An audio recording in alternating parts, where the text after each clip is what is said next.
it can't be.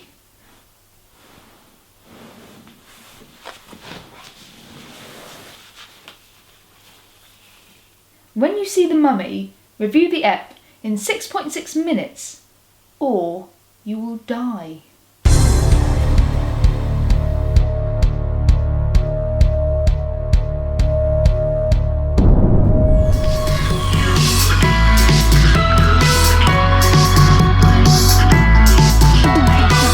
Start the clock. So, Kill the Moon ended in a heated argument between Clara and the Doctor.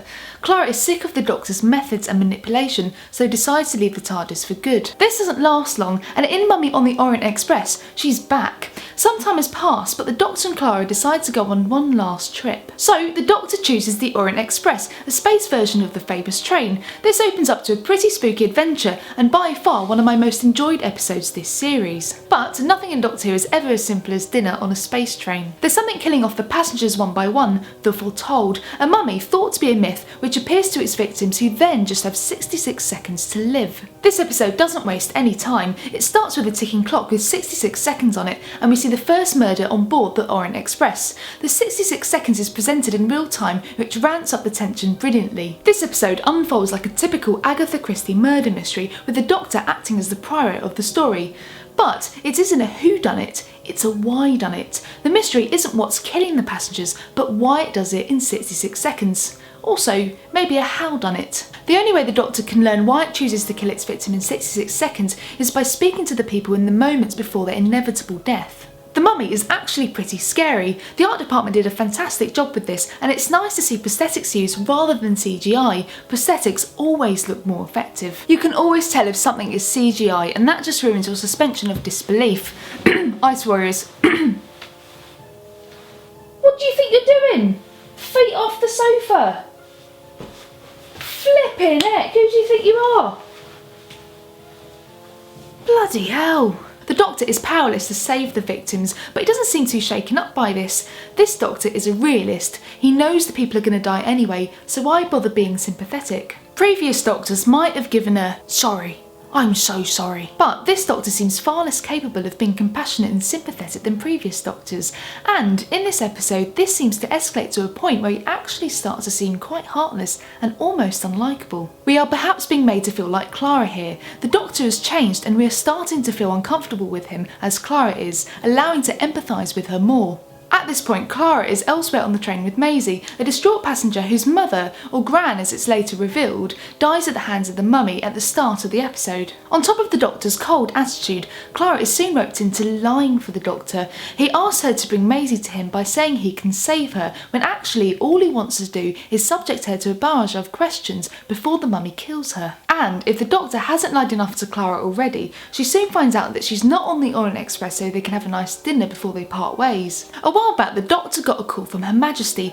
asking for help on the Orient Express during the finale of season 5. This is that call finally being answered, and the Doctor knew he was taking Clara back into danger again. The Doctor's attitude here is rather astonishing, and this is highlighted by the reaction of Clara when she finds out she's being lied to, as well as the reaction of Perkins. Seemingly the most human of the bunch, he speaks out on several occasions about the Doctor's arrogance, bluntness and lack of compassion in a catastrophic situation where people have died. Frank Skinner's performance as Perkins is worth mentioning here. We've had a lot of underused, underdeveloped characters this series, so his sarcasm, wit, charm and genius make him more than your average Joe. He is the second smartest in the room, but unlike the Doctor, he remains compassionate and sympathetic. These are human qualities that he observes are lacking in the Doctor, and when he is offered a place on board the TARDIS, he turns it down, saying that it could change a man. The focus is once more on whether or not the Doctor is a good man, and if 2,000 years of time and space have finally caught up on him. The Doctor rarely asks people to join the TARDIS, so perhaps we'll see Perkins again.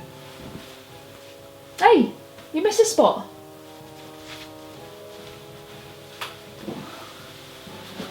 As soon as Clara brings Maisie to the Doctor, the conclusion rockets along at quite the pace, almost at odds against the slow considered nature of the rest of the episode, but this was actually fine. It turns out the Doctor can in fact save Maisie as it is a psychological problem.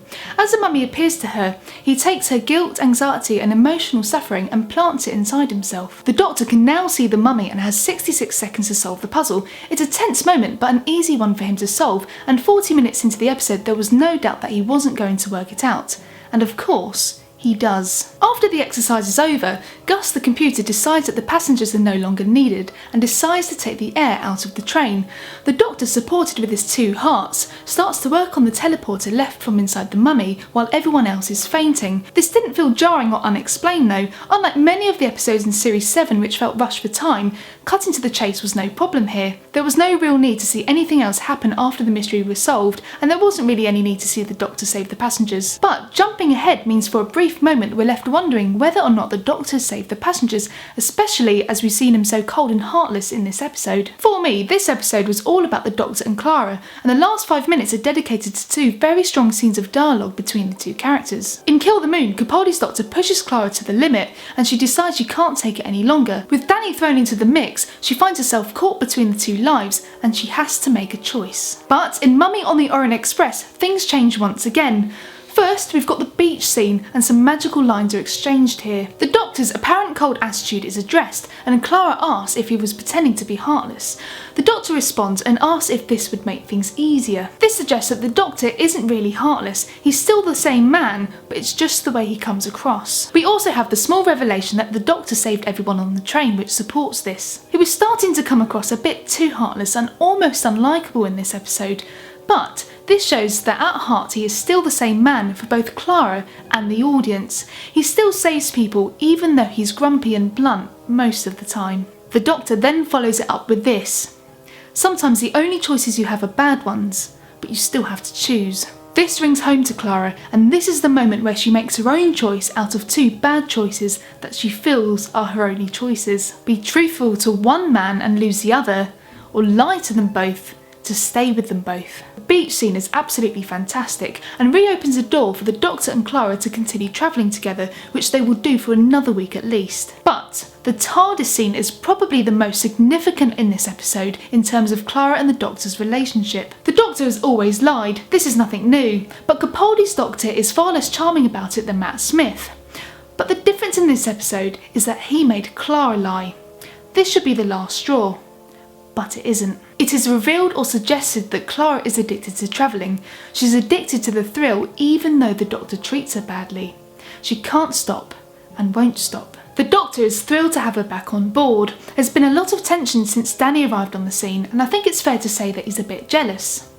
Question is though, is the Doctor in love with Clara?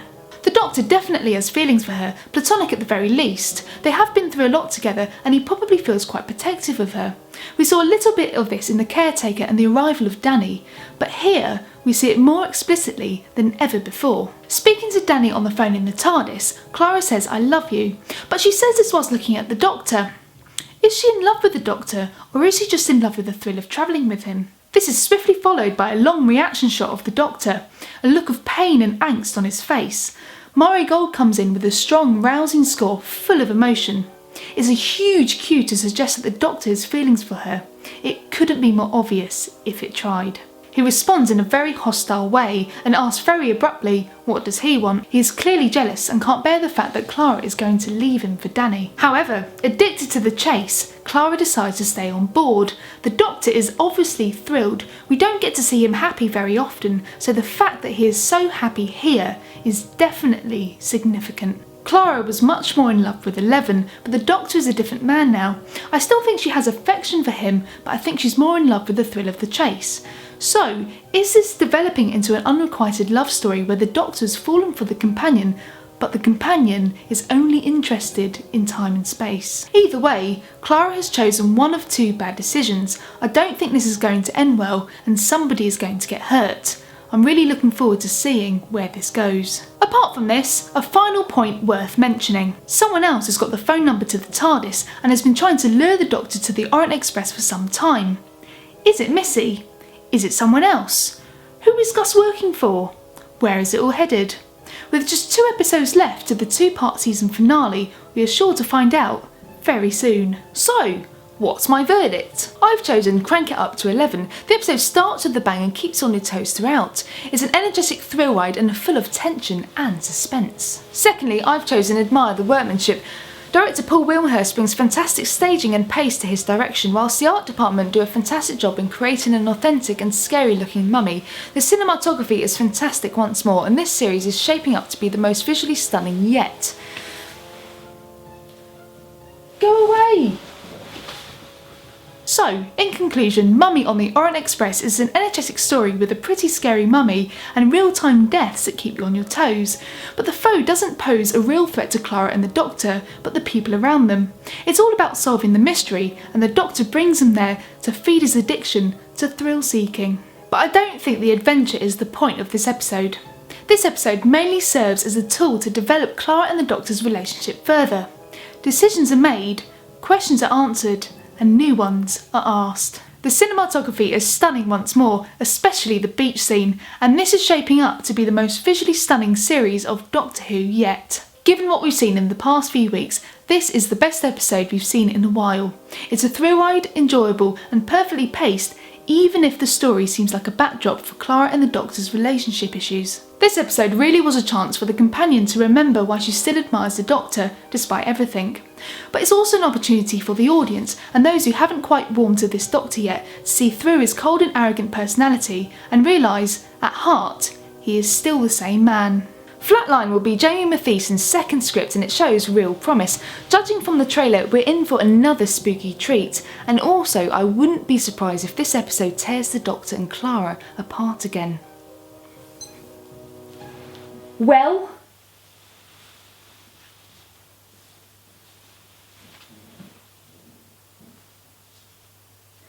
dial.